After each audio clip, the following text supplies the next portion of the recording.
Okay, so gone over the damage comparisons from version 1 to version 3, given the fact that version 2 was just wording changes. Now let's look at updated vertical investment guides for both Evanescia and for Silver Wolf 9s, and we'll start with SW9s because the most has changed with her. And the biggest part with her that has changed is the fact that she's now focused primarily on speed instead of attack. And while honestly, depending on who you ask, that might be a good thing, might be a bad thing. Personally, I think that's actually a really good thing. The first aspect we need to look at is her light cone, and there is only one other alternative that can be useful, but the thing that we need to really look at when it comes to SW9s is her actual talent, because while you're it's not that right here. So when you gain punchline, which given the optimal team setup with Sparksy should be very frequently, you are going to be gaining MMR, and you want to get to a certain threshold that allows you to get to capped out on your crit rate, because whenever you gain hidden MMR, it's going to be increasing your crit rate by 0.15% until you reach 100%. It's not going to overcap you on this talent aspect. Now, obviously, if you have a lot of crit rate, it's going to affect you quite a bit.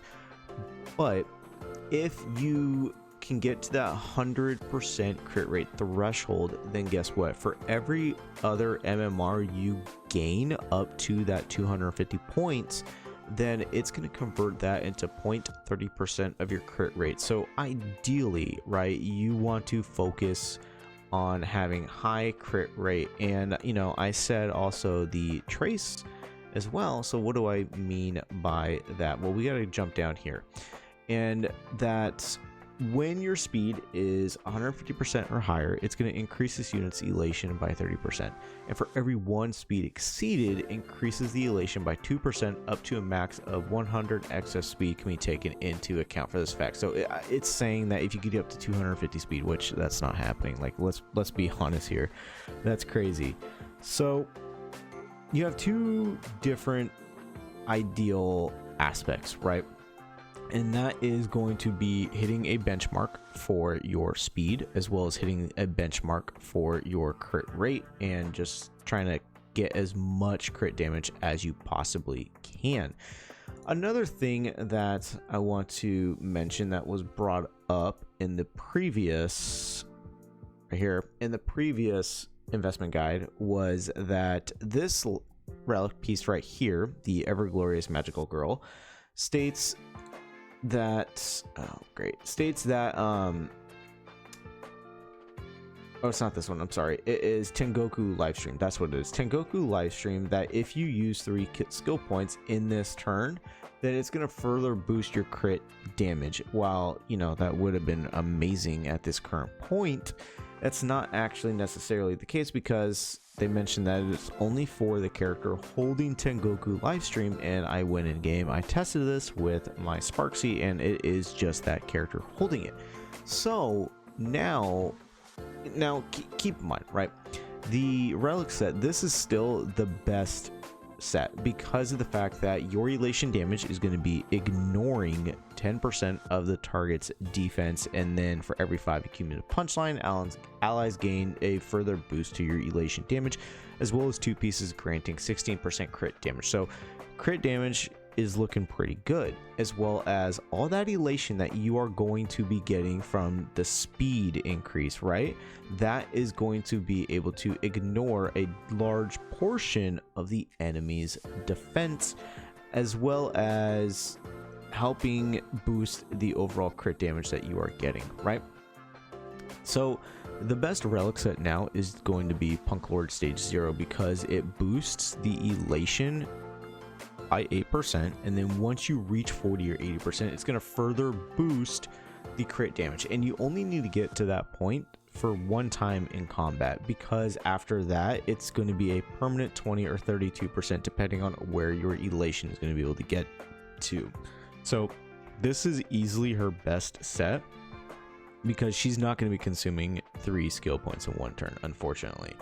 Other sets that you could prioritize is crit rate sets, because you want to get to that key aspect of having 100% crit rate for every other point of MMR you get. It goes straight into your crit damage.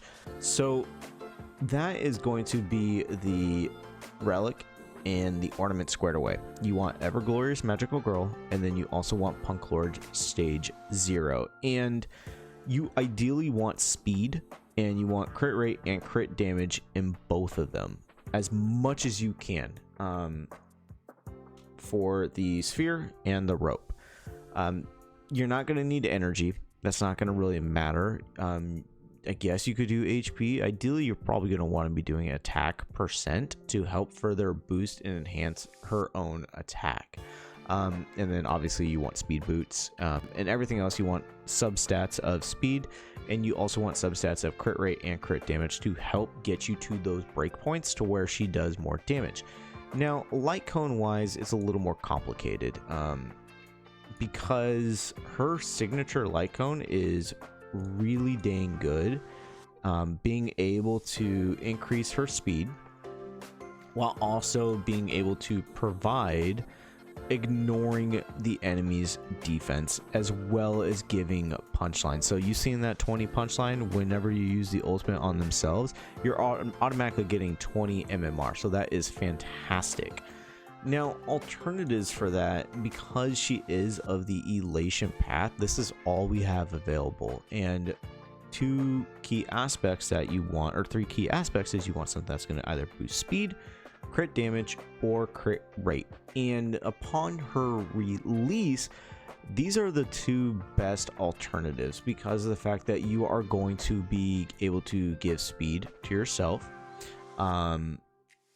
and that's essentially it. You're not really getting anything else, because the ultimate is going to be used on anyone else, so you're just looking at speed when it comes to Yao Guang's light cone. For Sparksy's light cone, you are going to be getting a massive 48% crit damage bonus, and you know, whenever the wearer is on the field, for every 1 elation teammate in the team, increases the skill point upper limit by 1, increases the max to 3, and for every 1 skill point the user consumes, enables the elation damage dealt by this unit to ignore 5% of the enemy's target's defense. It says stacking up multiple times. You're not going to be doing that, because Silver Wolf is not going to be taking multiple skill points. Evanesia's is okay. It grants a large amount of crit damage, so that's also very good. You also have, I think it's Mushy to boost the elation, but that's not really it. That's not the focus. Again, what you want to be prioritizing, you want to be focusing on speed, crit rate, and crit damage, and these 3 are very, very strong. This is like a meh option. For the Herdershop light cone, it's just boosting attack, which before would have been really, really good, because for version 1 and version 2, that was what SW9's was focused on, was attack percent to help further boost the elation damage, which will also ignore the enemy's defense, but that's now, you know, speed.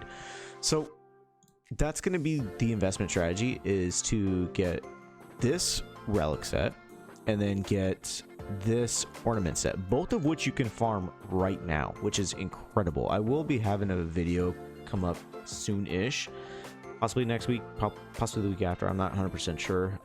Me spending like 3,000 energy to try to build a really, really good SW9s.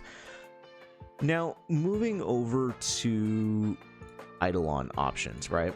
Because this is another thing people really want to focus on, is like, okay, I want to get dupes for the character. What's going to be really good? I honestly think E2 is probably the best bet to just go to and just stop.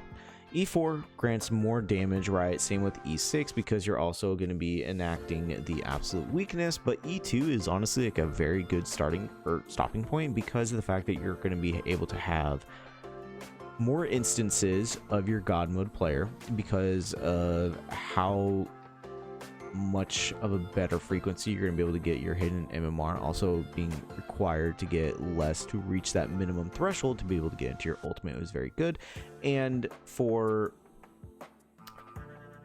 her ability now to overcap it to 240, the more you have overcapped is good because you're going to get extra turns of enhanced basic attack, so more damage essentially.